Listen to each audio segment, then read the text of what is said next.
Општина Кочани продолжува со активностите во рамките на декадата на ромите во решавањето на проблемите од комунален интерес од областа на образованието, опфатот во детските градинки, како и стипендирање на млади талентирани ученици.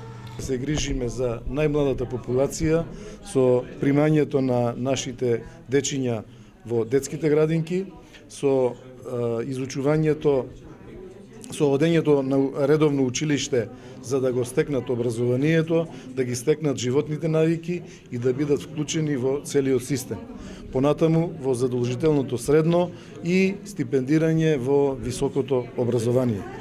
Понатаму ја праќаме пораката за заедничката соработка во делот на социјалните програми кои што ги имаме и во делот на инфраструктурните програми кои што последните 7-8 години се така масовни што не биле последните 50 години. Министерот без ресор Неждет Мустафа се заложи за продолжување на започнатите активности од декадата на ромите и истакна.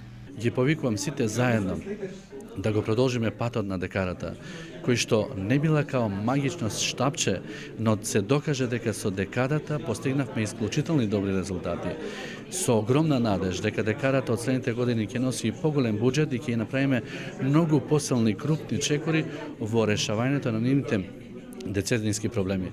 Затоа да бидеме надежни дека во Република Македонија ова само ќе биде како едно сеќавање, а едината ќе не биде светла, да бидеме еднакви меѓу еднаквите. Активностите што ги прави општината Кочани во соработка со владата се насочени кон решавање на социјалните програми на ромите и подобрување на инфраструктурата во ромското мало во Кочани.